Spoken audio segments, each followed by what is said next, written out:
الحمد لله وكفى وسلام على عباده الذين اصطفى أما بعد فأعوذ بالله من الشيطان الرجيم بسم الله الرحمن الرحيم الذين إذا أصابتهم مصيبة قالوا إنا لله وإنا إليه راجعون أولئك عليهم صلوات من ربهم ورحمة وأولئك هم المهتدون. وقال تعالى في مقام آخر فإن مع العسر يسرا إن مع العسر يسرا. وقال النبي صلى الله عليه وسلم أشد الناس بلاء الأنبياء ثم الأمثل فالأمثل. وقال النبي صلى الله عليه وسلم لا بأس طهور إن شاء الله اور كما قال علیہ الصلاۃ والسلام. میرے محترم دوستو، عزیز ساتھیو، جیسا کہ میں نے پچھلے جمعے بیماری سے متعلق کچھ باتیں کی تھی، وہ اس لیے کہ جو مہینہ ہے یہ سفر کا مہینہ ہے اور اس مہینے کو کچھ لوگ منحوس سمجھتے ہیں. وہ اس لیے کہ اس مہینے میں حضور رسول اللہ صلی اللہ علیہ وسلم کی طبیعت خراب ہوئی اور آپ بیمار ہوئے، تو اس لیے اس مہینے کو کچھ لوگ منحوس سمجھتے ہیں. تو اس لیے میں نے اسی پہ باتیں شروع ہوتے ہوتے جن لوگوں کی طبیعت خراب ہوتی ہے، بیمار ہوتی ہے اور بیماری کو کچھ لوگ منحوس سمجھتے ہیں، تو اس لیے اس مہینے کو بھی منحوس سمجھتے ہیں. تو لہٰذا بیماری منحوس نہیں ہے. بیماری جو ہے، کسی پر پریشانی آ جانا، مصیبتیں آ جانا، تکلیف آ جانا، یہ کوئی منحوسی کی بات نہیں ہے، یہ کوئی نحوست کی بات نہیں ہے. کیونکہ دیکھو اللہ تبارک و تعالیٰ نے 3 عالم بنائے ہیں. جس طرح ایک دنیا ایک عالم ہے، تو اسی طرح اللہ تبارک و تعالیٰ نے بھی 3 عالم بنائے ہیں. سب سے پہلا جو عالم ہے وہ دنیا ہے، اور یہ عالم ایسی جگہ ہے کہ یہاں پر پریشانی بھی ہے، خوشی بھی ہے. یہاں پہ غم بھی خوشی بھی دونوں بھی چیزیں. یہاں پریشانی بھی ہے، تکلیفیں بھی ہیں، مصیبتیں بھی ہیں، قرضے بھی ہیں، بیوی بچوں کے حالات بھی ہیں، طبیعت خراب بھی ہیں، سب چیزیں. یہ دنیا ایسی ہے. کوئی ایسا نہیں ہے کوئی آدمی دعویٰ کر سکتا ہے کہ زندگی بھر میں خوش رہا، مجھ کو کوئی تکلیف نہیں آئی. ایسا نہیں ہوتا، تکلیفیں آتی ہیں. اگر کوئی آدمی یہ بھی دعویٰ نہیں کر سکتا کہ میں ہمیشہ تکلیفوں میں ہوں، کہ ہمیشہ تکلیف میں ہوں، ہمیشہ پریشانی میں، ایسا نہیں، بلکہ اس کو کچھ خوشیاں بھی آتی ہیں. تو یہ دنیا ایسی ہے، اس میں غم بھی ہے، خوشی بھی ہے، اس میں دونوں چیزیں. اور دوسرا جو عالم ہے وہ ہے جہنم. دوسرا عالم جہنم ہے. وہاں پر صرف اور صرف تکلیف ہی تکلیف ہے. وہاں پر کسی کو کوئی خوشی نہیں ہے. وہاں پر صرف تکلیف ہے، پریشانی ہے، مصیبتیں ہیں. کیونکہ جو آدمی جہنم میں چلا گیا تو ایسا نہیں کہ وہ کسی باغ میں چلا گیا، وہاں پر تو صرف پریشانیاں ہی پریشانیاں ہیں. اور تیسرا جو عالم ہے وہ ہے جنت. جنت جو ہے، جنت میں اللہ تبارک و تعالیٰ نے صرف خوشیاں ہی خوشیاں رکھی ہیں. وہاں کوئی غم نہیں ہے، اور جس کے بارے میں اللہ تبارک و تعالیٰ نے خود فرمایا لا خوف علیہم ولا هم يحزنون. یہاں پر نہ کسی کو کوئی غم ہے، نہ پریشانی ہے، نہ کوئی رنج ہے، کچھ نہیں ہے. یہاں پر خوشیاں ہی خوشیاں ہے. تو اللہ تبارک و تعالیٰ نے 3 عالم بنائے. ایک دنیا عالم ہے، یہاں پر آدمی کو پریشانی ہے، تکلیف، خوشی دونوں بھی ہے. ایک جہنم ہے جہاں صرف اور صرف پریشانی ہی پریشانی ہے. ایک جنت ہے جہاں پر صرف خوشیاں ہی خوشیاں ہیں. تو اللہ تبارک و تعالیٰ نے جب اس عالم کو، اس دنیا کو اس لیے بنا دیا گیا ہے کہ یہاں پر غم بھی ہے، خوشی بھی ہے، دونوں چیز بھی ہے. تو یہاں سب چیزیں آئیں گی، مصیبتیں بھی آئیں گی، پریشانی بھی آئیں گی. اور بخاری شریف کی روایت ہے، نبی کریم صلی اللہ علیہ وسلم ارشاد فرمایا کہ جب آدمی پر پریشانی تکلیف آتی ہیں تو اللہ تبارک و تعالیٰ ان کے درجات کو بلند فرماتے ہیں مصیبتوں کی وجہ سے. کیونکہ بعض مرتبہ آدمی نماز تو پڑھتا ہے، قرآن پڑھ رہا ہے، ذکر بھی کر اللہ والا ہے، لیکن اس کے نامہ اعمال میں کچھ گناہ ایسے ہوتے ہیں جن کو کر بھول جاتا ہے. وہ بہت سارے گناہ ایسے ہیں. اب ہمیں ہماری بچپن کی باتیں یاد نہیں ہیں. 2 سال پہلے آج کی ڈیٹ میں کہاں تھا نہیں بتا سکتا کوئی، اللہ ماشاء اللہ کوئی ہوگا. تو جس طرح اتنی بڑی باتیں یاد نہیں ہیں تو اپنے گناہ کیسے یاد ہوں گے؟ تو جو گناہ ہم کر بھول گئے ہیں تو اللہ تبارک و تعالیٰ انہی گناہوں کو معاف کرنے کے لیے ہمیں پریشانی میں مبتلا کرتے ہیں تاکہ وہ گناہ معاف ہو جائے. اگر کسی کے نامہ عمل میں گناہ نہیں ہے، پھر اس کو پریشانی آ رہی ہے، تو اس بات کی علامت ہے کہ اللہ تبارک و تعالیٰ اس کے درجوں کو بلند فرمانا چاہتے ہیں، اس کے درجوں کو بلند کر رہے ہیں. تو اگر کسی پر کوئی پریشانی آئے، مصیبت آئے، بیماری آئے، تو آدمی یہ نہ سمجھے کہ میں تو جو ہے دنیا کا بڑا ذلیل انسان ہوں، بڑا بیکار انسان ہوں. یونس علیہ السلام جو تھے نا، تو ان کے پاس جبرائیل علیہ السلام آئے ایک مرتبہ. تو جبرائیل علیہ السلام سے انہوں نے پوچھا یونس علیہ السلام نے کہ اس وقت اس زمین پر جو اللہ تبارک و تعالیٰ کا دوست ہے نا، میرے کو اس سے ملاؤ کہ اللہ کا دوست کون ہے. تو جبرائیل علیہ السلام یونس علیہ السلام کو لے کر کہیں دور چلے گئے، ایک جگہ فلسطین کے اندر لے گئے. تو وہاں پر ایک آدمی کے پاس گئے، تو ایک آدمی تھا وہ اللہ میں لگا ہوا تھا. جب یونس علیہ السلام نے اس آدمی سے بات کی، اس آدمی کو دیکھا تو اس کی دونوں آنکھیں نہیں تھیں، اس کے دونوں ہاتھ نہیں تھے، دونوں پیر بھی نہیں تھے۔ تو یونس علیہ السلام نے جبرائیل علیہ السلام سے کہا کہ میرے کو ایسا لگتا ہے کہ غلط آدمی کے پاس لے کے رہ گیا آپ، میں نے تو کہا تھا کہ جو اللہ کا دوست ہے اس کے پاس لے کے چلو، یہ میرے کو کہاں لے کے آ گئے آپ کہ جس کی آنکھیں نہیں ہیں، ہاتھ نہیں ہیں، پیر نہیں ہیں۔ تو یونس علیہ السلام نے جب یہ کہا تو جبرائیل علیہ السلام نے کہا کہ آپ ایسا کرو، ان سے پوچھ کے تو دیکھو ذرا، آپ ان سے ذرا بات کر کے دیکھو، ذرا پوچھ کے دیکھو۔ تو یونس علیہ السلام نے ان سے کہا کہ جو آپ کی آنکھیں نہیں ہیں پیدائشی طور پر نہیں ہے کیا؟ کہا کہ نہیں، جب تک پیدائشی طور پر میری آنکھیں تھی، لیکن جب تک میرا اللہ نے چاہا کہ میں ان آنکھوں سے دیکھوں تو میں نے دیکھا، آج میرا اللہ یہ نہیں چاہ رہا ہے کہ میں ان آنکھوں سے نہ دیکھوں، اللہ نے ان آنکھوں کے لیے لیا تو کوئی بات نہیں، اللہ کی رضا ہے۔ وہ حیران ہوئے، پھر انہوں نے ہاتھوں کے بارے میں پوچھا کہ تمہارے ہاتھ بچپن سے نہیں ہے کیا؟ نہیں، میرے ہاتھ بچپن سے تھے، لیکن جب تک اللہ تبارک و تعالیٰ نے میرے ہاتھ دیے تو اللہ کی رضا تھی، آج اللہ نے ہاتھ لے لیے تو یہ بھی اللہ کی رضا ہے۔ جب تک اللہ نے چاہا تو میری آنکھیں بھی تھی، ہاتھ بھی تھے، پیر بھی تھے، لیکن آج اللہ نہیں چاہ رہے کہ میرے ہاتھ، پیر اور آنکھ رہیں تو کوئی بات نہیں ہے، کوئی مسئلہ نہیں۔ اتنا شکر گزار بندہ، یعنی جس آدمی کے پاس ہاتھیں نہیں ہیں، آنکھ نہیں ہے، پیر نہیں ہے، وہ آدمی یہ کہہ رہا ہے کہ جب تک اللہ نے چاہا میرے پاس یہ امانت تھی، آج اللہ نے لے لی ہیں تو کوئی مسئلہ نہیں ہے، بڑی بات نہیں۔ آج ہمارے اندر کیا ہے، کسی پہ کوئی پریشانی آ گئی، ارے اللہ کو میچ ملا گیا، یہ کفری الفاظ ہیں۔ ان الفاظوں سے یعنی بیماری جو ہے نا، یہ اللہ تبارک و تعالیٰ کی طرف سے نعمت ہے، اور بیماریوں کی دو قسمیں ہیں، ایک بیماری نعمت ہے اور ایک بیماری بندے کو سزا ہے، عذاب ہے۔ نعمت جب ہے جب آدمی بیمار ہونے کے باوجود یہ سوچے کہ میری یہ بیماری جو مجھے دی ہے اللہ تبارک و تعالیٰ نے، یہ اللہ کی رضا ہے، اللہ کی رضا میں راضی رہے۔ اور جو بیماری ہو اس کے بارے میں یہ سوچے آدمی، یعنی جب بیماری آ گئی، بیماری آنے کے بعد آدمی اللہ میں لگا رہے، ذکر و تلاوت میں لگا رہے، نمازوں کو نہ چھوڑے، تو یہ بیماری اس آدمی پر اللہ تبارک و تعالیٰ کی نعمت ہے، اللہ تعالیٰ اس سے راضی ہیں۔ لیکن بیماری آنے کے بعد اس نے جو ہے نمازوں کو ضائع کر دیا، سب چیز چھوڑ دیا اور خالی بیٹھ گیا گھر میں تو بہت بیمار ہوں، مجھ سے نہیں ہوتا، میں نے پڑھتا ہوں نماز، تو یہ بیماری اس پر نعمت نہیں، بلکہ یہ تو اللہ تبارک و تعالیٰ کا عذاب اور قہر ہے اس کے اوپر۔ اب بہت سے لوگ جو ہے نا گٹکا کھاتے، شراب پیتے اور تمباکو اور سگریٹ پی کے انہوں نے اپنے جو ہے اندر سے پورا سسٹم خراب کر لیا۔ اب یہ آدمی یہ سوچے گا میرے لیے بھی نعمت ہے کیا، میرے پھیپھڑے خراب ہو گئے، وہ بھائی تیرے لیے نعمت نہیں ہے، کہے کو تو نے یہ سب کام کر تو نے خود اپنے اندر کو خراب کیا ہے، اپنے پھیپھڑے، کڈنی جو خراب ہو گئی، پیٹ پورا خراب ہو گیا، یہ تیری غلطی کی وجہ سے ہوئی ہے، یہ اللہ کی طرف سے نہیں ہے۔ اللہ کی طرف سے تو جب ہوتی، جب آدمی بالکل ٹھیک ٹھاک ہے اچانک سے بیمار ہو گیا تو یہ اللہ کی طرف سے ہے۔ ایک آدمی نے سگریٹ پی ہے، شراب پیتا ہے اور جو ہے سارے نشے کے کام کرتا ہے اور اس کے تمام اعضاء خراب ہو گئے، تو اب یہ اللہ کی طرف سے نہیں ہے، اب یہ اللہ کا عذاب تیرے اوپر ہے، کیونکہ تو نے اللہ کی دی ہوئی چیزوں کو اس طرح استعمال نہیں کیا جس طرح استعمال کرنا تھا، تو جو تو نے نشے کے ذریعے سے ان چیزوں کو خراب کر لیا، اب اللہ تبارک و تعالیٰ کا قہر اور عذاب ہے تیرے اوپر، یہ تیری سزا ہے۔ تو ایسا آدمی نہ سوچے کہ میرے اوپر اللہ کی نعمت ہے، نعمت اس کے اوپر ہے جو اچانک سے آ جائے، بیماری آ جائے۔ تو اسی طرح بھئی یہ دنیا ہے، اس دنیا میں غم اور خوشی، تکلیف، بیماری، مصیبتیں، قرضے وغیرہ سب چلتے رہتے، یہاں پر سب چیز چلیں گے، سب چیز ہوگا۔ اور دیکھو یہ اللہ تبارک و تعالیٰ جو تھے نا، جو لوگ اللہ تبارک و تعالیٰ کے دور چلے جاتے ہیں، صراط مستقیم سے ہٹ جاتے ہیں، تو اللہ تبارک و تعالیٰ ان لوگوں پر بھی تھوڑی سی بیماری بھیجتے ہیں۔ یعنی اللہ تعالیٰ نے قرآن کریم کے اندر فرمایا کہ وَلَنُذِيقَنَّهُم مِّنَ الْعَذَابِ الْأَدْنَىٰ دُونَ الْعَذَابِ الْأَكْبَرِ لَعَلَّهُمْ يَرْجِعُونَ، کہ تم لوگ مجھے بھول گئے ہو تو تمہارے لیے سخت عذاب ہے آخرت میں، لیکن ان سخت عذابوں میں سے تھوڑا سا عذاب میں دنیا میں دے رہا ہوں، شاید کہ اس عذاب کو سامنے رکھتے ہوئے تو اس گناہ کو چھوڑ دے۔ تو آدمی پر بعض مرتبہ تکلیفیں، پریشانی، مصیبتیں، بیماری اس لیے آتی ہیں کہ وہ کسی گناہ کے اندر مبتلا ہوتا ہے، تو اللہ تبارک و تعالیٰ کے نعمتوں کو دیکھ کر تو وہ تھوڑا سا عذاب آتا ہے تاکہ یہ اس گناہ کو چھوڑ دے، تو اللہ تبارک و تعالیٰ مہلت دیتے ہیں، اللہ تبارک و تعالیٰ جو ہے اس کو جو ہے ایک چانس دے رہے ہیں، ایک موقع دے رہے ہیں۔ تو اس بیماری تکلیف کو دیکھ کر کہ سوچے کہ یہ بیماری فلاں آدمی کے پاس آئی تھی، وہ آدمی اس بیماری سے دنیا میں چلا گیا، اللہ کا شکر ہے مجھے یہ بیماری آئی، میں پھر سے ٹھیک ہو گیا، تو یہ سوچ کر آدمی گناہ کو چھوڑ دے۔ تو یہ اللہ تبارک و تعالیٰ دنیا کے اندر بھی تھوڑے جو ہے عذاب وغیرہ اور بیماریوں کو بھیج کر اس لیے بھیجتے ہیں تاکہ آدمی سدھر جائے، تاکہ آدمی گناہوں کو چھوڑ دے۔ اور جو بیماریاں ہیں نا، اس کے بارے میں دیکھو اللہ تعالیٰ نے کیا فرمایا، اِنَّ مَعَ الْعُسْرِ يُسْرًا، فَإِنَّ مَعَ الْعُسْرِ يُسْرًا، اِنَّ مَعَ الْعُسْرِ يُسْرًا، 2 مرتبہ ہے۔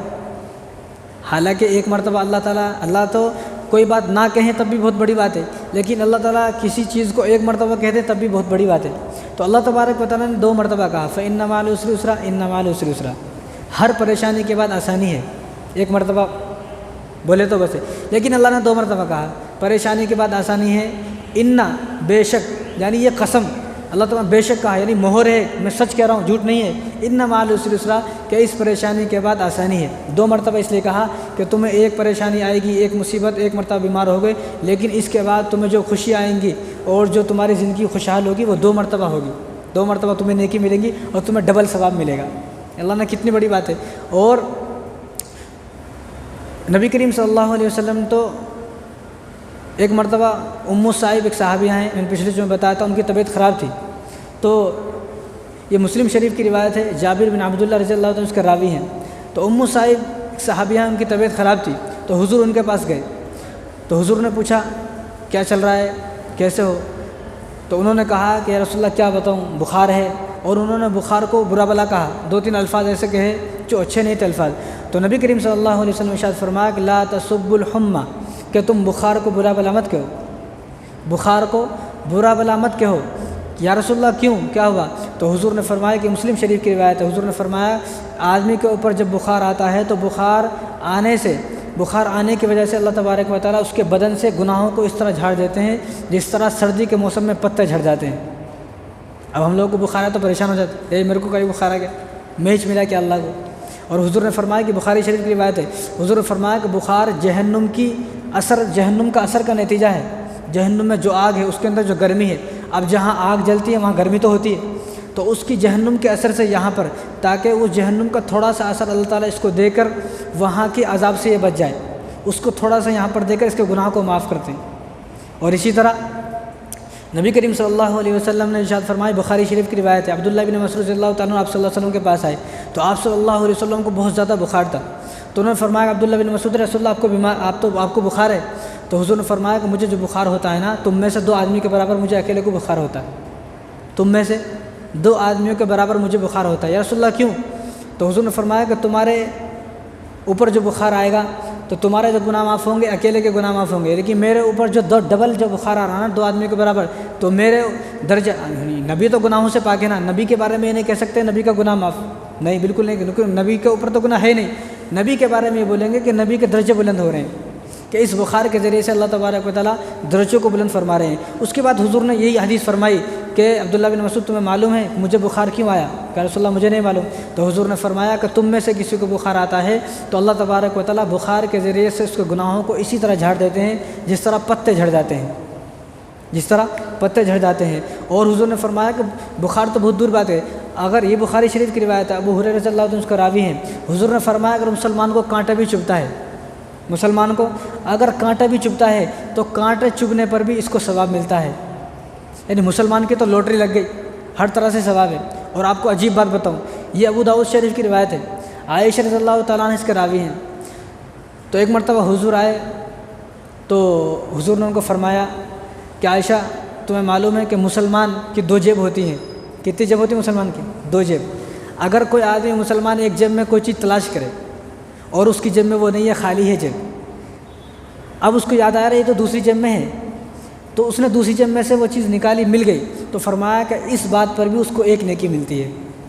عجیب بات ہے، یعنی جیب میں نہیں ہے چیز، یہ ابو داؤد کی روایت ہے، عائشہ رضی اللہ عنہا کے راوی ہیں، حضور نے فرمایا کہ ایک جیب میں ہاتھ لگ جائے لیکن اس میں کچھ بھی نہیں ہے، نہیں ملا، اس کو یاد آیا میں دوسری جیب میں ہے، دوسری جیب میں ہاتھ دیا تو وہ چیز مل گئی، اس پر بھی اس کو 1 نیکی ملتی ہے۔ یعنی مسلمان کے تو لوٹری لگ گئی۔ اب کوئی یہ سب یہ عام مسلمان کے لیے نہیں ہے، یہ ساری حدیثیں، یہ ساری وعیدیں، یہ سارے ثواب اس آدمی کے لیے ہیں جو 5 وقت نماز کا پابند ہے۔ جو 5 نماز کا پابندی نہیں ہے، جب دل بولے جب نماز پڑھ لی تو منافق کی علامت ہے۔ اب ہر آدمی جو آدمی نماز بھی نہیں پڑھتا انہیں سوچ لیں میرے لیے بھی میں بھی جیب میں ہاتھ دوں گا، کچھ بھی نہیں ہے تو بھی ہاتھ دیتا ہوں پھر اس میں دیتا ہوں، ایسے آدمی کے لیے نہیں، بلکہ جو 5 وقت کے نماز کا پابند ہے۔ تو فرمایا کہ ایک جیب میں ہاتھ دے نہیں ملا تو دوسرے جیب میں ہاتھ دے چیز مل گئی، اس پر بھی 1 نیکی ملتی ہے۔ تو کتنی بڑی بات ہے۔ اس لیے حضور نے فرمایا کہ کوئی آدمی جو ہے نا وہ بخار کو برا بلا نہ کہے۔ اور بعض لوگ تو میں نے ایسے دیکھے ہیں کہ ان کو 5 سال تک بخار نہیں ہوتا۔ میرے کو کتنے آدمی سے ان کو بخار آیا تو انہوں بولے میرے کو 5 سال ہو گئے میرے کو بخار نہیں ہوا۔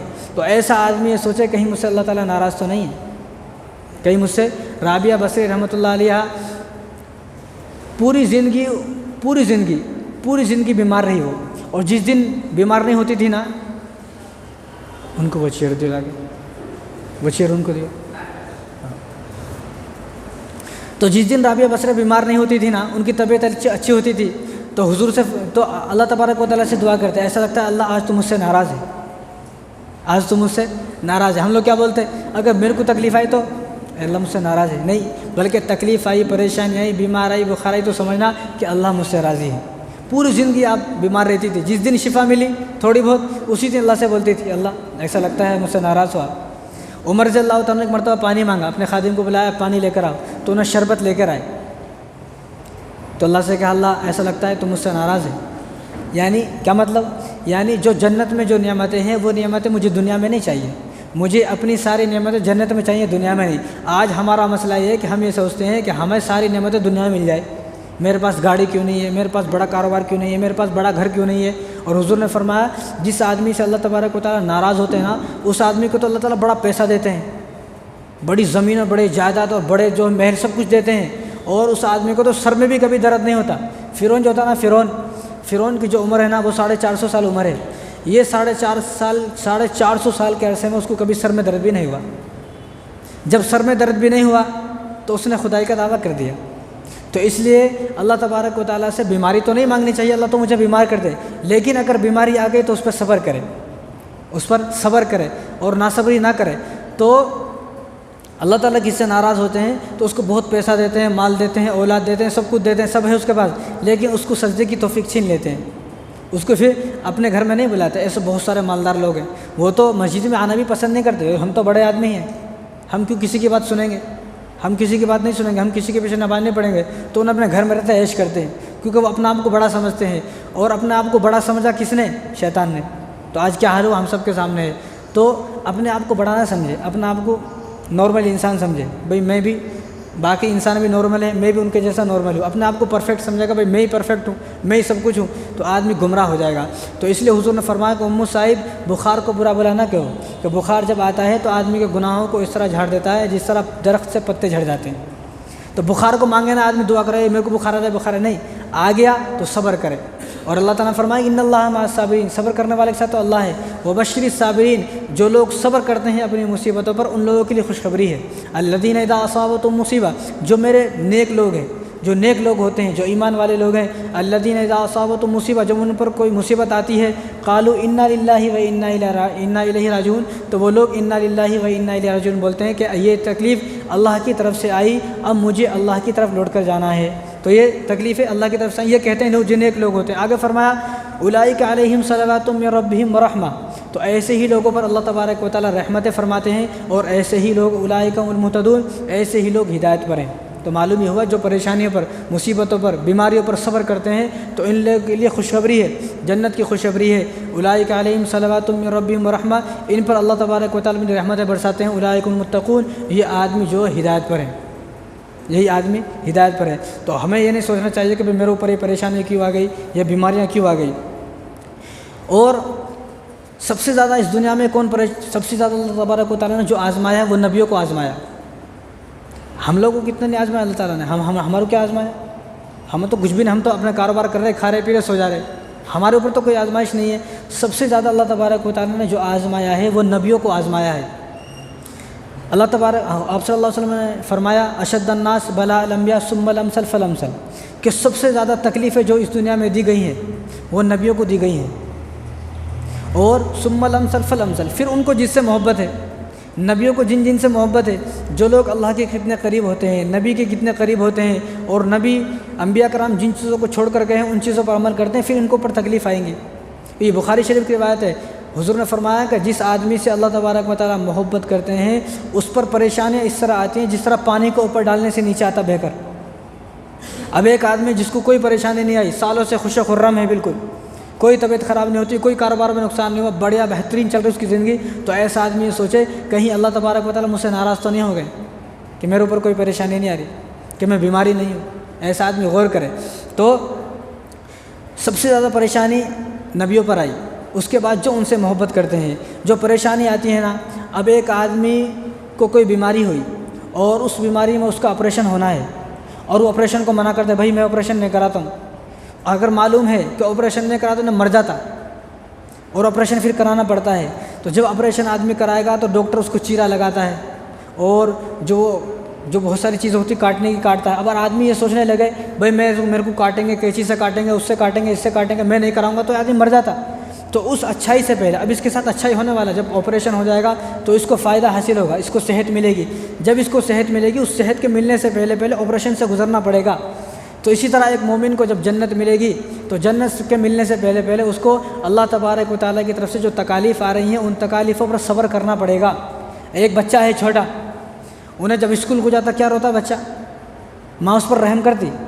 جب ماں اس کو صبح میں اٹھاتی ہے، صبح اٹھاتی ہے اس کو 7 بجے 6 بجے، اس کو نہلاتی ہے، کپڑے پہناتی ہے، اس کو تیار کرتی ہے، انہیں روتا ہی رہتا ہے. انہیں کیا سوچتا؟ انہیں سوچتا کہ میرے ماں باپ میرے اوپر ظلم کر رہے ہیں. انہیں یہ سوچتا ہے کہ میرے ماں باپ میرے اوپر ظلم کر رہے ہیں، میرے کو صبح بھیجتے ہیں، نہلاتے ہیں دھلاتے ہیں، سردی میں ہے اور سردی ہو گرمی ہو کچھ بھی ہو اور کچھ بھی ہو، لیکن ماں باپ اس کو نہلاتے ہیں دھلاتے ہیں، اس کا میل کچیل دور کرتے ہیں، سب کام کر کے اس کو اسکول بھیجتے ہیں. وہ یہ سوچتا ہے کہ میرے اوپر ظلم ہو رہا ہے. لیکن جب وہ بڑا ہو جاتا ہے، ایک عہدے پر بیٹھ جاتا ہے، جب اس کو معلوم ہوتا ہے کہ میرے والد صاحب نے، میری والدہ نے جو میرے ساتھ کیا وہ اچھا کیا، تو یہاں تک پہنچنے کے لیے اس نے کیا کیا کرا. اگر بچپن میں ہی والدہ یہ سوچتی ارے روتا ہے، اس کو اسکول نہ کو بھیجائیں گے، بھائی بہت روتا نہیں، چھوڑ دو، تو بڑے ہو کر والد صاحب کو گالی دیتا. تو اسی طرح جب قیامت کے دن ہم لوگ جائیں گے اور جنت میں ہوں گے تو اللہ تبارک و تعالیٰ کی طرف سے جو ہمیں انعامات ملیں گے، ان لوگوں کو جن لوگوں پر تکلیف اور مصیبتیں اور بیماریاں آ رہی ہیں، ان لوگوں کو جو انعام ملیں گے، تو وہ جن لوگوں پر بیماریاں نہیں آئی یا جن لوگوں پر بیماریاں تو آئی لیکن انہوں نے بیماریوں میں صبر نہیں کیا، جب وہ ان لوگوں کے انعامات کو دیکھیں گے تو یہ سوچیں گے کاش کہ یہ حدیث ہے، حضور نے فرمایا کہ یہ لوگ یہ کہیں گے کاش کہ دنیا کے اندر ہمارے بدن کو کینچی سے کاٹا جاتا. کینچی سے کوئی بدن کو کاٹ سکتے ہیں؟ کانٹا لگ جائے تو آدمی مر جاتا. کینچی سے ہمارے بدن کو کاٹا جاتا اور ہم اس چیز پر صبر کرتے. جب ہم اس پر صبر کرتے، اپنے بیماریوں پر صبر کرتے، تو آج ہمیں یہ انعام ملتا. آج لہٰذا ہم اس انعام سے اس لیے محروم ہو گئے کہ دنیا کے اندر ہم نے صبر نہیں کیا. کاش کہ ہم بھی اپنی بیماریوں پر صبر کرتے تو آج ہمیں اتنا بڑے جو ہے انعام ملتے.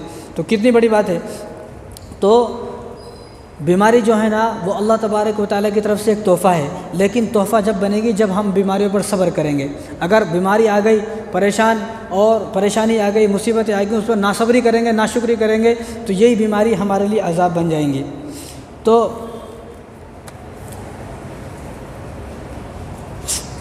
ابو داؤد شریف کی روایت ہے، نبی کریم صلی اللہ علیہ وسلم نے ارشاد فرمایا کہ آدمی کو جب بخار آتا نا، بخار کی وجہ سے وہ ایسے دھل جاتا ہے جیسے کہ آگ میں لوہے کو ڈالتے نا، آگ میں لوہے کو یا سونے کو چاندی کو ڈالا اور وہ آگ میں ڈالنے کی وجہ سے بالکل اس کو کھوٹ پیٹ کے لوہار صاف کر دیتا ہے. تو اسی طرح یہ آدمی بخار آنے سے جو ہے بالکل پاک و صاف ہو جاتا ہے گناہوں سے. اسی طرح یہ بھی ابو داؤد شریف کی روایت ہے، نبی کریم صلی اللہ علیہ وسلم نے ارشاد فرمایا جب آدمی کو بخار آیا، بیمار ہوا آدمی، تو اللہ تبارک و تعالیٰ 2 فرشتوں کو بھیجتے ہیں اس کے پاس کہ اس کے پاس جاؤ اور اس آدمی کو دیکھ کر آؤ، یہ آدمی ناشکری کرتا ہے کیا، یعنی اللہ تبارک و تعالیٰ کا شکر ادا کر رہا ہے، یہ ناشکری کر رہا ہے. تو 2 فرشتے اس کے پاس آتے ہیں اور اس کے پاس آتے ہیں، دیکھتے ہیں کہ آدمی شکر گزار ہے، یعنی بیماری کے درمیان بھی ناشکری نہیں کر رہا، بیماری کے درمیان بھی کر رہا اللہ تعالیٰ شکر ہے، اللہ تیرا شکر ہے، اللہ تو نے جو مجھے بیماری دی ہے یہ تیری نعمت ہے، میں اس قابل تو نہیں ہوں کہ میں اس کو برداشت کر سکوں، لیکن تو چاہتا ہے جب تک یہ بیماری مجھے قبول ہے، لیکن میری تو دعا یہ ہے کہ اس بیماری کے لائق میں نہیں ہوں، میں اس آزمائش کے قابل نہیں ہوں، میری اس بیماری کو آپ زائل کر دیں، ختم کر دیں، مجھے شفا دے دے. تو جب آدمی اس طرح کہتا ہے، اللہ کا شکر ادا کرتا ہے بیماری پر، 2 فرشتے اللہ تبارک و تعالیٰ کے واپس جاتے ہیں. تو اللہ تبارک و تعالیٰ فرماتے ہیں کہ اب تم گواہ رہو، میں نے اس کے گوشت کو پرانے گوشت کو نئے گوشت سے بدل دیا. میں نے اس کے گوشت، کیا مطلب کہ اس کے اندر تمام اعضاء کے اندر جو گناہ تھے ان تمام گناہوں کو کھینچ کر میں نے ختم کر دیا ہے. اب یہ زندگی جب شروع کرے گا تو اس طرح زندگی شروع کرے گا، اسی ایک نئی زندگی ہوگی. اور فرمایا حضور نے، اللہ تعالیٰ فرماتے ہیں 2 فرشتوں سے کہ میں نے اس کے خون کو نئے خون سے بدل دیا اور میں نے اس کی صحت کو، پرانی صحت کو ختم کر کے نئی صحت دے دی ہے اور عمدہ اور طاقت اور قوت اس کے اندر عطا کر دی ہے. اب یہ شکر ادا کر رہا ہے تو بیماری سے اس کو اس طرح پاک کر دوں گا شکر ادا کرنے پر جس طرح یہ آج ہی اپنی ماں کے پیٹ سے پیدا ہوا ہے. کتنی بڑی بات ہے. آج ہمیں جو ہے بیماریوں پر صبر نہیں ہے. اور نبی کریم صلی اللہ علیہ وسلم نے ارشاد فرمایا کہ 3 آدمیوں کی دعائیں قبول ہوتی ہیں. 3 آدمی ایسے ہیں کہ ان کی دعائیں قبول ہوتی ہیں. ایک آدمی بیمار ہے، بیمار کے پاس آدمی جائے تو اس آدمی سے دعا کرائے اپنے واسطے. دوسرا مسافر جو آدمی ہے، مسافر آدمی کی بھی دعا قبول ہوتی ہے.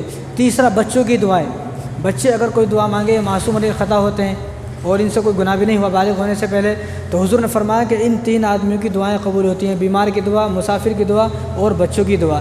اور ابن ماجہ کی روایت ہے، نبی کریم صلی اللہ علیہ وسلم نے ارشاد فرمایا کہ مریض کی دعا ایسے قبول ہوتی ہے جیسا کہ فرشتوں کی دعائیں قبول ہوتی ہے۔ مریض کی فرشتے جس کے آدمی کے لیے ایک مرتبہ دعا کر دیتے ہیں تو اللہ تبارک و تعالیٰ فرشتوں کی دعا کو رد نہیں فرماتے، کیونکہ وہ تو معصومانہ خطا ہیں، ان کے اوپر تو کوئی گناہ نہیں ہے۔ تو حضور نے فرمایا کہ مریض کی دعا بھی اسی طرح قبول ہوتی ہے جس طرح فرشتوں کی دعائیں قبول ہوتی ہے۔ اور ایک اور حدیث سنیں آپ، نبی کریم صلی اللہ علیہ وسلم نے ارشاد فرمایا کہ غم اور خوشی اور غم، بیماری، تکلیف، مصیبتیں روزانہ اللہ تبارک و تعالیٰ کے پاس صبح میں جاتی ہیں اور ہاتھ باندھ کر ایسا کھڑی ہو جاتی ہیں، بیماری بھی اور خوشی بھی، تکلیف۔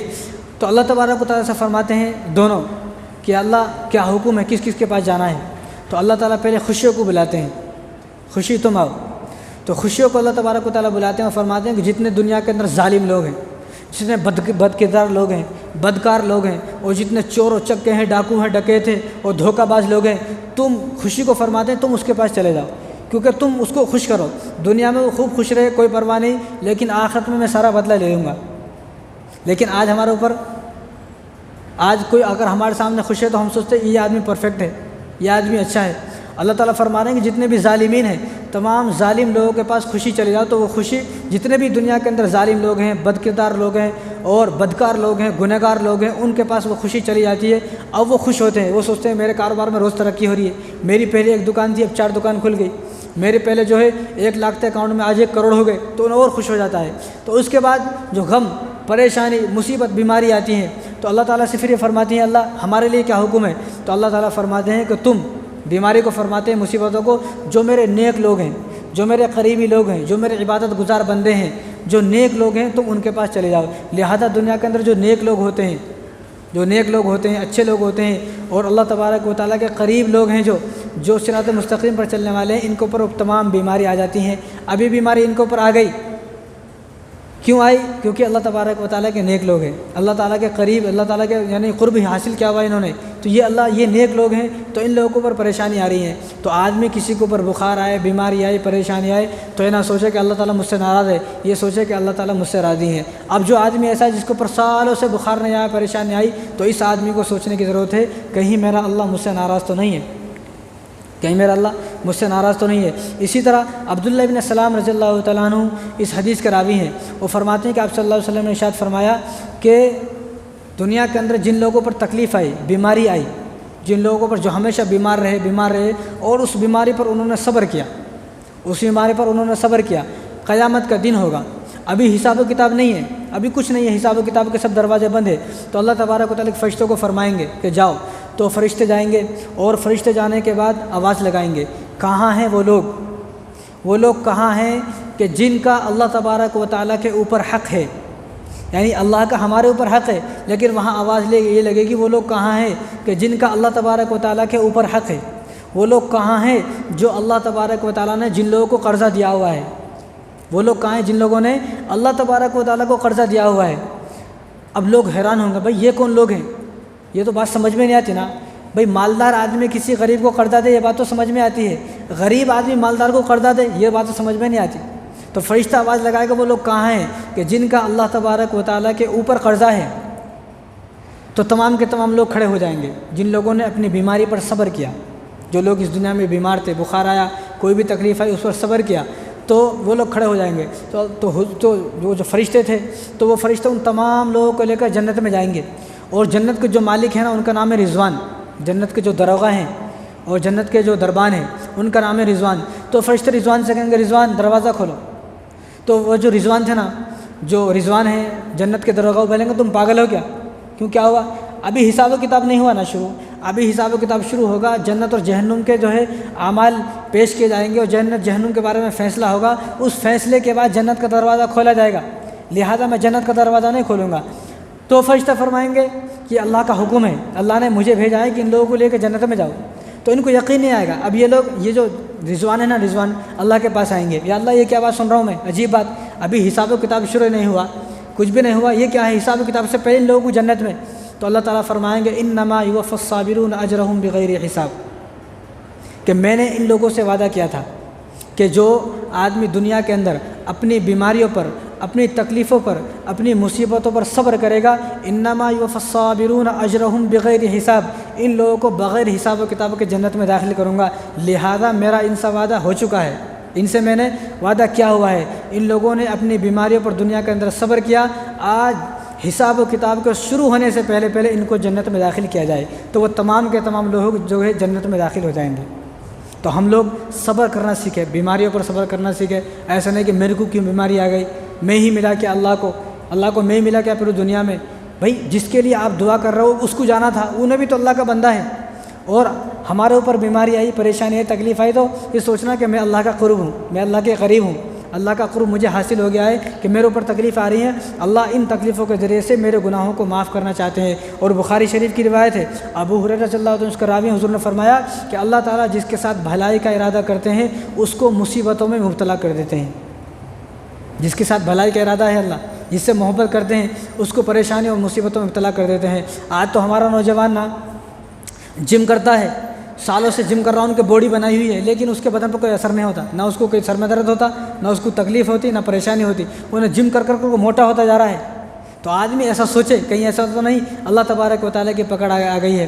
جب صحابہ کو 3 ٹائم کا کھانا ملتا ہے ایک دن میں تو فوراً سمجھ جاتے ارے ایسا تو نہیں کہ میرا اللہ مجھ سے ناراض ہو گیا ہے کہ دن میں ایک ہی ٹائم کھانا مل رہا ہے تو اللہ راضی ہے۔ آج ہم کیا سوچتے ہیں، دن میں 5-6 ٹائم کا کھانا مل رہا ہے اور گاڑی ہے، کار ہے، بینک بیلنس بڑھیا مضبوط ہے، سوچتا ہے میرا اللہ مجھ سے ناراض ہے۔ موسیٰ علیہ السلام نے اللہ سے کہا نا کہ اللہ آپ کا نافرمان بندہ کون ہے، تو اللہ نے فرمایا کہ انہیں ہے۔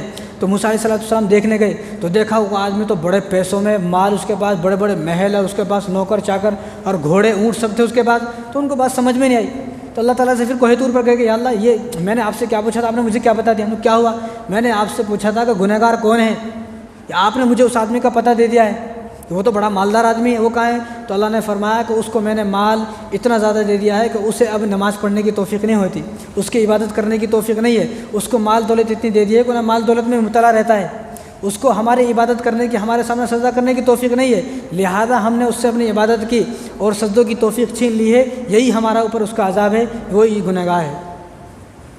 اور ہم لوگ کیا سوچتے ہیں، اگر میرے پاس سب کچھ ہے تو میں پرفیکٹ ہوں، کوئی ہمارے سامنے غریب آتا ہے سوچتے ہیں کہ اس سے اللہ ناراض ہے، ایسا نہیں ہے، یہ اللہ کو معلوم ہے اللہ کس سے راضی ہے کس سے ناراض ہے۔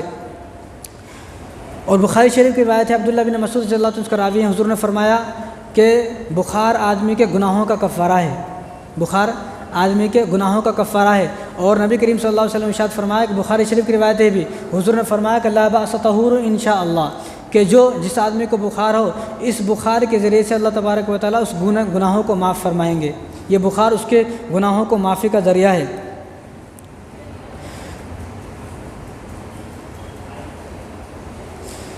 اس دنیا کے اندر نا کوئی آدمی پرفیکٹ نہیں ہے، کوئی آدمی پریشانی سے خالی نہیں ہے۔ حضرت خضر علیہ السلام بہت بڑے اللہ کے ولی ہیں، تو ان کے پاس ایک آدمی آیا تو اس نے کہا کہ حضرت آپ میرے لیے دعا کر دیں۔ کیا دعا کریں؟ کہ میرے لیے دعا کر دیں کہ میرے اوپر کوئی پریشانی نہ آئے، کوئی تکلیف نہ آئے، کوئی مصیبت نہ آئے، میرے اوپر کوئی تکلیف اور پریشانی نہ آئے، میرے لیے ایسی دعا کر دیں۔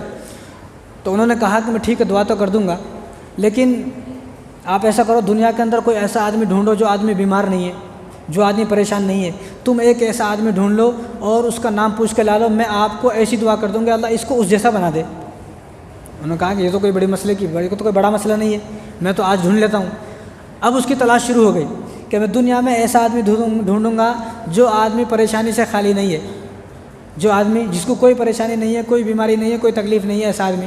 اب وہ ایک آدمی کو دیکھتا، بھئی یہ بڑا مالدار ہے، اس کے پاس بڑی گاڑیاں ہیں، بڑا سب کچھ ہے، اس کے پاس محل ہے، دولت ہے اور سونے چاندی کی ریل پیل ہے، تو سوچتا کہ میں اس کا نام پوچھ لیتا ہوں۔ اس کا نام پوچھنے کے بعد خضر علیہ السلام سے ان کے بارے میں دعا کر لیتا ہوں، مجھے ایسا بنا دے۔ اب وہ سوچتے کہ اللہ اب میں نے دعا تو کرا لی لیکن مجھے اس کے بارے میں معلوم نہیں نہ کیسا ہے، تو یہ ہونا چاہیے کہ میں اس کے پاس جا کے اس کے بارے میں پوچھوں۔ اب انہیں اس کے بارے میں جا کے اس کے پاس گئے، اس کے بارے میں پوچھا، تو کہا میں تو بڑا پریشان ہوں، انہیں اپنی پریشانیاں بتائی۔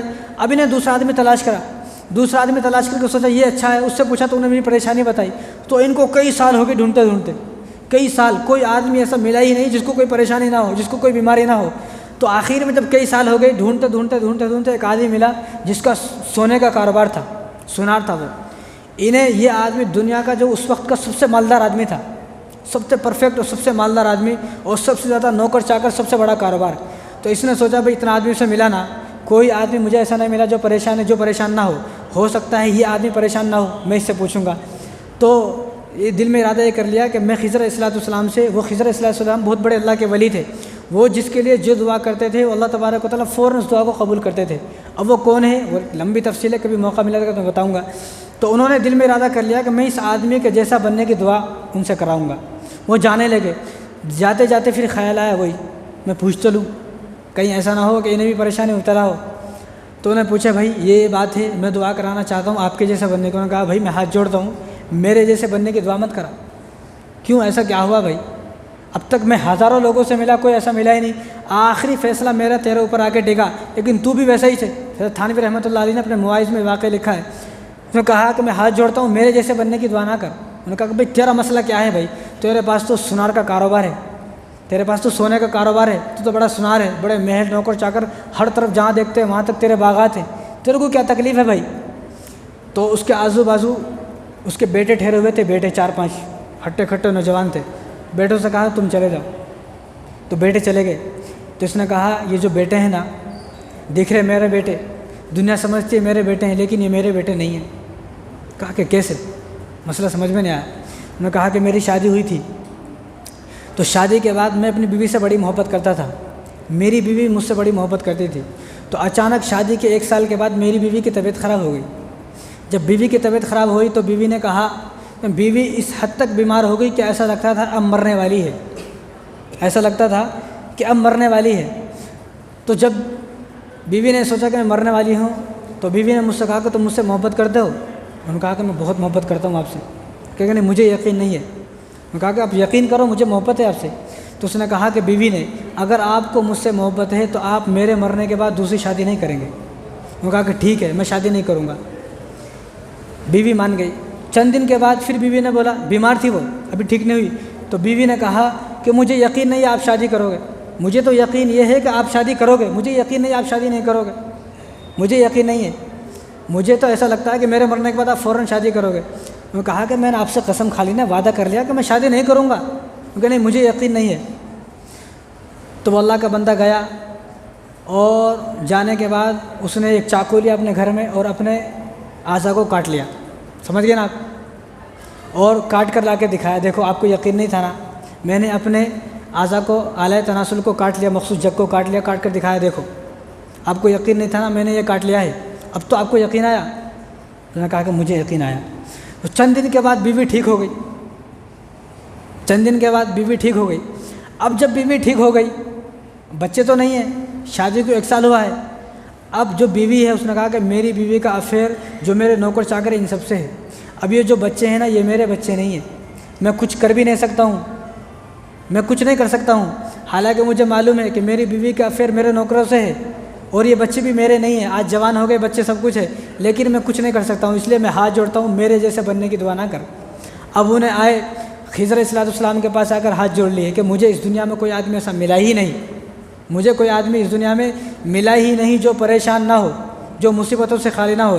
اس لیے حضرت تھانوی نے فرمایا کہ تم یہ سوچتے ہو نا کہ وہ مالدار آدمی بہت خوش ہے، اگر وہ مالدار آدمی کی خوشی، اس کی مالدار آدمی کی جو تکلیف ہے، جو اس کی مصیبتیں ہیں، اگر تمہارے اوپر ڈال دی جائیں تو تم لوگ جو ہے اس کی پریشانیاں سن کر ہی مر جاؤ گے۔ اس زمانے میں اگر کوئی آدمی خوش ہے تو وہ غریب خوش ہے، مالدار آدمی تو بڑا پریشان ہے کہ کس سے لینا ہے، اس سے لینا ہے، اس سے لینا ہے، کل وہاں جانا ہے، وہاں نہیں گیا تو میرا اتنا کاروبار میں نقصان ہو جاتا، وہاں میرے کو جانا ہے، اس کو ٹائم پہ کھانا بھی نصیب نہیں ہوتا۔ ہم لوگ کیا سوچتے ہیں مالدار کو دیکھ کر، یہ بڑا خوش آدمی ہے بھائی، مالدار آدمی خوش ہے، 2 پیسے کمایا، 2 وقت کا کھانا کھایا۔ لیکن مالدار آدمی کے لیے جنت جب ہے جب وہ اپنی خوشی میں راضی رہے، خوشی میں راضی نہیں ہے، یعنی جو اللہ کی رضا ہے اس اللہ کی رضا میں راضی نہیں ہے، وہ سوچتا کہ میرے پاس بھی پیسہ ہوتا، میرے پاس بھی یہ ہوتا وہ ہوتا، ایسا سوچتا رہتا، پورے دماغ میں اس کا یہی چلتا رہتا پورے دن۔ تو غریب آدمی، حضور صلی اللہ علیہ وسلم ارشاد فرمایا، جو آدمی جتنا کم پیسہ، جتنا کم مالدار ہوگا اتنا ہی پہلے وہ جنت میں جائے گا، اور جس آدمی کے پاس جتنا زیادہ مال دولت ہوگا اس کو تو حساب دینا پڑے گا، وہ تو حساب میں پھنس جائے گا۔ جب انہیں حساب میں پھنس جائے گا تو کیسے حساب دے گا وہ؟ جب حساب میں پھنس جائے گا تو انہیں جو ہے وہ پہلے ہی جو ہے جنت کے اندر چلا گیا۔ اور نبی کریم صلی اللہ علیہ وسلم ارشاد فرمایا، جو آدمی بیمار ہے تو بیمار آدمی تو جنت میں 500 سال پہلے بیمار آدمی کو تو جنت کی خوشبو آ جائے گی، اور جو لوگ ہیں جن لوگوں نے بیماری پر صبر کیا اور جن لوگوں نے صبر نہیں کیا، تو یہ صبر کرنے والا اس ناصبر آدمی سے 500 سال پہلے جنت میں چلا جائے گا۔ آج ہمارے اندر ناصبری زیادہ ہے، اور جو آدمی ناصبری کرتا ہے، ابو بکر صدیق رضی اللہ تعالیٰ کا قول ہے، جو آدمی بے صبری کرتا ہے، کوئی مصیبت آئی، بیماری آئی، پریشانی ہے، جو آدمی بے صبری کرتا ہے، اس پر صبر نہیں کرتا، تو اس کے نامہ اعمال میں اتنے گناہ لکھے جائیں گے جتنے اس کی پوری زندگی میں سانس ہیں۔ پوری زندگی میں کتنے سانس لیتا ہے آدمی، گن سکتا ہے؟ تو ابو بکر رضی اللہ تعالیٰ کو قول ہے، جو آدمی بے صبری کرے گا، ناصبری کرے گا، ناشکری کرے گا اور بیماریوں پر صبر نہیں کرے گا، تو اس کے نامہ اعمال میں اتنے ہی گناہ لکھے جائیں گے جتنے اس کے سانس ہوتے ہیں۔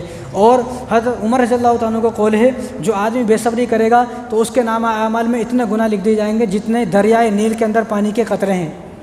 دریائے نیل، یہاں ایک گلاس میں آدمی کتنے قطرے ہیں نہیں گن سکتا، تو فرمایا جو آدمی بے صبری کرے گا، تو ہمارے اندر بے صبری بہت زیادہ ہے، بے صبری بہت زیادہ ہے۔ ذرا تکلیف آئی، پریشانی آئی، مصیبت آئی، بیماری آئی تو پریشان ہو جاتا ہے، یہ میرے اوپر کیوں آ گئی؟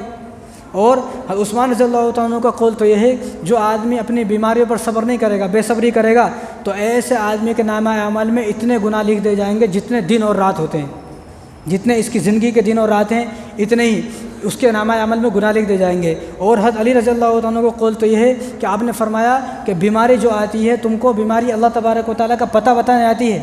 جب آدمی بیمار ہوتا ہے نا، جبھی تو اللہ کو یاد کرتا ہے، جبھی تو اللہ کو یاد کرے گا جب آدمی بیمار ہوگا۔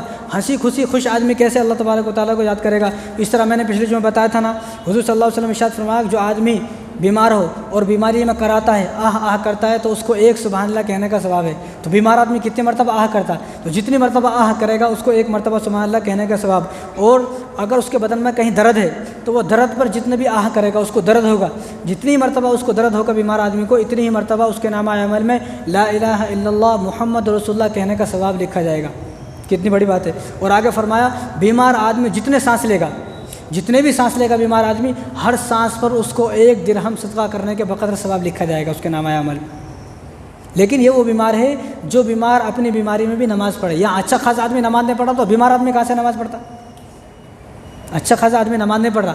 یہ اس بیمار کی ہے حدیثیں جو بیمار بیماری میں بھی اللہ کو سامنے رکھے اور عبادت میں لگا رہے۔ اور فرمایا بیمار آدمی جتنی دن بیمار رہے گا اور جتنی کروٹیں لے گا، تو جتنے دن تک وہ بیمار رہے گا اتنے ہی دن تک اس کے نامہ عمل میں تہجد پڑھنے کا ثواب لکھا جائے گا۔ اور بیمار آدمی، اگر کوئی آدمی بیمار ہے اور وہ اپنی بیماری میں 40 مرتبہ آیت کریمہ، پچھلے جو میں نے بتایا تھا، آیت کریمہ لا الہ الا انت سبحانک انی کنت من الظالمین 40 مرتبہ پڑھ لیتا ہے، کتنی 40 مرتبہ بیماری میں پڑھ لے، تو جب اس کو صحت ملے گی، جب اس کو صحت ملے گی تو حضور صلی اللہ علیہ وسلم ارشاد فرمایا کہ آدمی اپنے گناہوں سے اسی طرح پاک ہو جائے گا جیسا کہ آج ہی اپنی ماں کے پیٹ سے پیدا ہوا، اور اس کو شفا نہیں ملی۔ اس نے 40 مرتبہ لا الہ الا انت سبحانک انی کنت من الظالمین پڑھ لیا، لیکن اس کو شفا نہیں ملی اور اس کا انتقال ہو گیا، تو رسول اللہ صلی اللہ علیہ وسلم ارشاد فرمایا قیامت کے دن یہ آدمی شہیدوں کی لائن میں کھڑا ہوگا۔ شہید جو آدمی ہوتا نا، اس کا خون زمین پر گرنے سے پہلے اللہ تبارک و تعالیٰ اس کو گناہوں کو معاف فرما دیتے۔ تو یہ آدمی، تو ہر آدمی جو بیمار ہو جائے، بیماری میں اللہ تبارک و تعالیٰ کو چھوڑے نا، اللہ تبارک و تعالیٰ کی عبادت زیادہ سے زیادہ کرے، زیادہ سے زیادہ نماز پڑھے اور زیادہ سے زیادہ صدقہ دے۔ صدقے سے حضور نے فرمایا کہ صدقے سے اپنے بیماروں کا علاج کرو۔ جب بھی کوئی بیماری آ جائے فوراً جو ہے 10-5 روپے 100-50 روپے جو ہے صدقہ کرے۔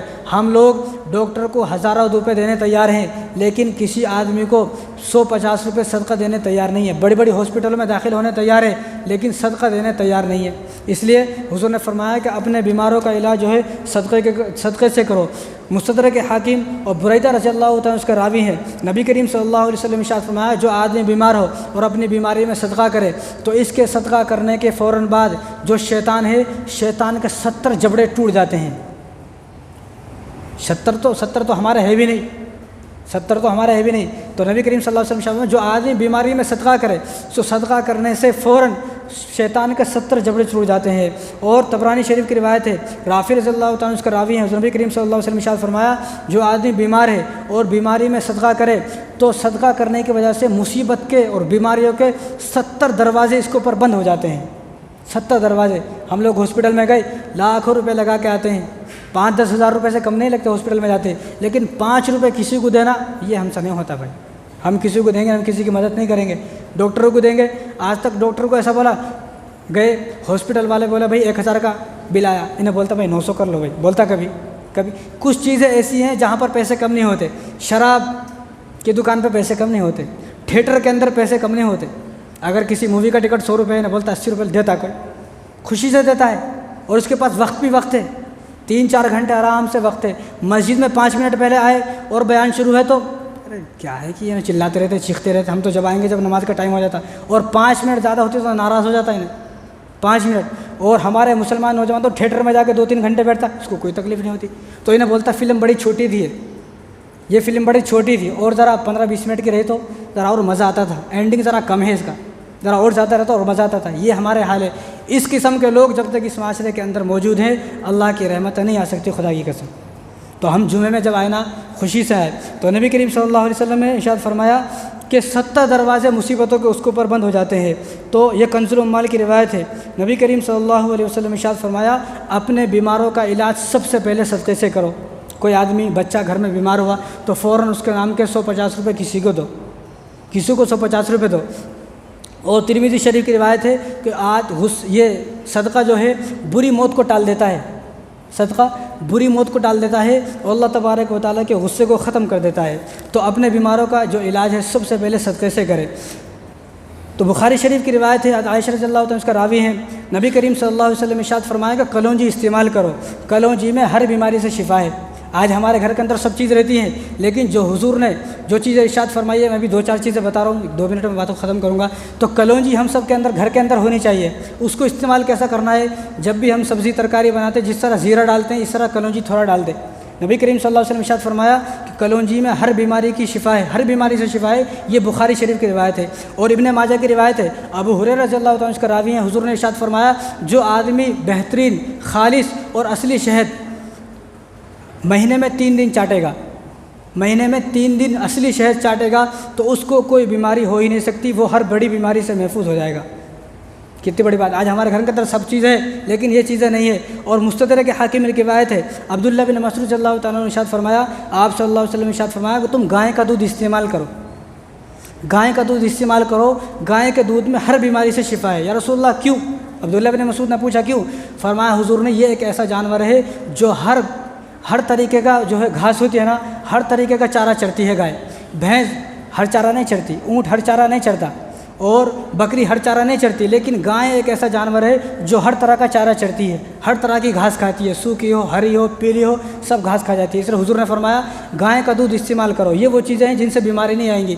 ہم ہر چیز کرنے تیار ہیں، لیکن جو میرے نبی نے فرمایا کہ ہم پہلے اس پر عمل کریں۔ اور آگے سنو آپ، یہ بخاری شریف کی روایت ہے، نبی کریم صلی اللہ علیہ وسلم نے ارشاد فرمایا، عائشہ رضی اللہ تعالیٰ عنہ اس کا راوی ہے، تو حضرت عائشہ نے فرمایا کہ حضور نے ہمیں فرمایا کہ تم تلبینہ استعمال کرو۔ تلبینہ کیا ہے؟ جو تو سمجھتے نا آپ، جو کو لے کے جو کو کوٹنا، اور جو تھوڑی جو لے کے اس میں اس کے 4-5 گنا زیادہ دودھ رہنا، اس دودھ میں اس جو کو پکانا، جب دودھ بالکل ختم ہو جائے اس کو اتار کر اس میں شہد ملا لینا، اس کو بولتے تلبینہ۔ جو دودھ شہد ان تینوں کو ملا کر جو بنتا تلبینہ، اس سے کیا ہے؟ تو فرمایا حضور نے جو آدمی کے اندر دل کے اندر سکون نہیں ہے نا، سکون آئے گا۔ کتنی بڑی بات ہے! آج ہمارے اندر سب کچھ ہے، سکون نہیں ہے، تو رنج، غم، سکون آئے گا، رنج ختم ہوگا، تکلیفیں ختم ہوگی، ڈپریشن ختم ہوگا آدمی کا۔ آج ہر مسلمان ڈپریشن میں ہے، تو یہ آدمی کھائے گا تو اس کا ڈپریشن ختم ہوگا۔ اور کوئی آدمی بہت دبلا ہے، اتنا دبلا ہے کہ بس پوچھو مت کتنا دبلا ہے، پھونک مارے تو اڑ جاتا، تو ایسے آدمی کو حضور نے فرمایا، حضرت عائشہ فرماتی ہیں کہ جب میری شادی ہوئی، حضرت عائشہ کے نکاح کب ہوا؟ رخصتی 9 سال کی عمر میں، تو عائشہ نے فرمایا کہ میں بڑی دبلی تھی، تو میری امی جو تھی میرے مان ان کو بھیجنے ڈر لگتا تھا، بڑی دبلی ہے کس طرح بھیجے؟ تو حضور نے فرمایا کہ ان کو تلبیہ کھلاؤ، تو میری امی نے مجھے یہ تلبیہ کھلایا تو میں ذرا دنوں میں موٹی ہو گئی۔ تو آدمی کوئی پتلا دبلا ہے تو وہ بھی اس تلبینہ کو استعمال کرے۔ اسی طرح کسی کے آدمی کا پیٹ خراب ہے، یہ میری باتیں نہیں ہیں، یہ حضور کی باتیں ہیں، یہ ڈاکٹر کی باتیں نہیں ہیں، یہ یوٹیوب سے چرائی ہوئی باتیں نہیں ہیں، گوگل سے چرائی ہوئی باتیں نہیں، یہ حدیث ہے، یہ کسی ڈاکٹر کی باتیں نہیں۔ کسی آدمی کا پیٹ خراب ہے تو حضور نے فرمایا انار لے، انار، یہ مسند احمد کی روایت ہے، انار لے، انار کو باہر سے چھیلے، اور اس کے اندر کا جو چھلکا رہتا نا، پیلا پیلا رہتا اندر، اس چھلکوں کو الگ نہ کرے، اس چھلکے کے ساتھ اس انار کو کھائے۔ باہر کا چھلکا تو اتار دے، لال والا، جو اندر پیلا چھلکا رہتا ہے اس کو اتارے نا، اس چھلکے کے ساتھ انار کو کھائے تو اس کے پیٹ کے اندر کی جتنی بھی تکلیفیں سب ختم ہو جائیں گی۔ کتنی بڑی بات ہے! اور اسی طرح مسلم شریف کی روایت ہے، عائشہ رضی اللہ عنہ اس کا راوی ہیں، نبی کریم صلی اللہ علیہ وسلم نے ارشاد فرمایا کہ تم سرکہ استعمال کرو، سرکہ استعمال کرو۔ اس سے کیا، بہت سے لوگ ایسے ہوتے ہیں ان کے بدن کے اندر ورم آ جاتا ہے، بدن جو ہے سوج جاتا ہے ذرا، تو حضور نے فرمایا کہ جو آدمی یہ سرکہ استعمال کرے گا تو اس کے بدن کے اندر ورم نہیں آئے گا، اس کا بدن سوجے گا نہیں اور پھوڑے پھنسی نہیں ہوں گی۔ جو آدمی ہمیشہ سرکہ استعمال کرے گا سرکہ، اس کے بدن کے اندر پھوڑے پھنسی نہیں ہوں گی۔ بہت سے لوگ ایسے ہوتے ہیں ان کے اندر پھوڑے پھنسی ہوتے رہتے، تو جو آدمی سرکہ استعمال کرے گا یہ پھوڑے پھنسی سے کی حفاظت ہو جائے گی۔ اسی طرح بخاری شریف کی روایت عبداللہ بن عباس رضی اللہ عنہ سے راوی ہے، تو حضور نے فرمایا کہ کسی کی آنکھوں کی روشنی کم ہو رہی ہے اور کسی کو جو ہے پورے بدن میں درد رہتا ہے، تو حضور نے فرمایا کہ وہ آدمی پچنا لگوائے، پچنا کپنگ لگواتا نا، کپنگ تو سمجھتے نا، تو پچنا لگواتے۔ تو حضور کے سر میں درد تھا اور حضور عمرے پر جا رہے تھے، احرام کی حالت میں تھے۔ جب سر کا درد ہوا تو حضور نے فوراً کپنگ لگوایا، سر کا درد ختم ہو گیا۔ تو اس لیے حضور نے فرمایا کہ پورے بدن میں کہیں پر درد ہے، سر میں درد ہے، پیروں میں درد ہے، اور اس کا خون اگر گندا ہے، خون صاف ہوگا، آنکھوں کی روشنی تیز ہوگی پچنا لگوانے سے، اس لیے آدمی کو سال 2 سال میں 1 مرتبہ تو پچنا لگوانا چاہیے۔ اسی طرح کنز العمال کی روایت ہے، انس رضی اللہ تعالیٰ حضرت انس رضی اللہ تعالیٰ اس کا راوی ہے، نبی کریم صلی اللہ علیہ وسلم نے ارشاد فرمایا کہ بارش جب ہوتی نا تو بارش کا پانی تھوڑا لے، بارش کا پانی لے کر صاف، اور شہد، تو بارش کے پانی میں شہد کو ملائے، اس کو پی جائے، جتنی بھی تمہارے بدن کے اندر بیماری ہے سب ختم۔ آج ہم یہ کام کرنے کو تیار ہیں، ڈاکٹر اتنی لمبی پرچی لکھتا ہم لانے تیار ہیں، لیکن یہ چیزیں کرنے تیار نہیں ہم۔ اسی طرح نبی کریم صلی اللہ علیہ وسلم نے ارشاد فرمایا کہ بخاری کی روایت ہے، عبداللہ بن مسعود رضی اللہ عنہ کا راوی ہے، حضور نے فرمایا کہ 2 چیزوں میں شفا ہے، شہد میں شفا ہے اور پچنا لگوانے میں شفا ہے۔ اور آپ کو عجیب حدیث بتاؤں، یہ کنز العمال کی روایت ہے، حضرت انس رضی اللہ عنہ کا راوی ہے، حضور نے فرمایا کہ جب بھی تم غسل کرو، جب بھی تم نہاؤ اور سر پر تیل لگاؤ، سر پر تیل لگانے سے پہلے، سرسوں کا تیل ہے یہ دوسرا تیل نہیں ہے کوئی بھی، سرسوں کا تیل یا زیتون کا تیل، رائی کا تیل، 3 تیل بس، ان 3 تیلوں کے بارے میں حضور نے فرمایا کہ جب بھی تم نہاؤ اور سر میں تیل لگاؤ تو سر میں تیل لگانے سے پہلے تیل ہاتھ میں لینا اور یوں تیل ہاتھ میں لے کر بھونوں پہ لگانا، یوں بھوں پر لگانا، سب سے پہلے سر میں لگانے سے بھوں پر لگانا۔ جو آدمی جب بھی غسل کرے اور اپنی بھوں پر ایسا تیل لگائے، سرسوں کا تیل، رائی کا تیل، زیتون کا، 3 تیل اور کوئی بھی نہیں، کبھی کوئی آدمی کھوپرے کا تیل لگا کہ میرا تو فائدہ نہیں ہوا، تو حضور نے فرمایا کہ جو آدمی اس طرح کرے گا زندگی میں کبھی اس کے سر میں درد ہو ہی نہیں سکتا، زندگی میں کبھی اس کے سر میں درد نہیں ہو سکتا۔ اسی طرح 2 منٹ میں بات کو ختم کرتا ہوں، نبی کریم صلی اللہ علیہ وسلم نے ارشاد فرمایا، کنز العمال کی روایت ہے، ابو ہریرہ رضی اللہ تعالیٰ اس کا راوی ہے، نبی کریم صلی اللہ علیہ وسلم نے ارشاد فرمایا کہ آدمی نے غسل کیا، نہا لیا، پانی نہا لیا، غسل کر لیا، غسل کرنے کے بعد حمام سے باہر نکلے اور حمام سے باہر نکلنے کے بعد آدمی بالکل ٹھنڈا پانی اپنے پیروں پر ڈالے، ٹھنڈا پانی اپنے پیروں پر ڈالے، تو اس آدمی کو بھی زندگی میں کبھی سر میں درد نہیں ہوگا۔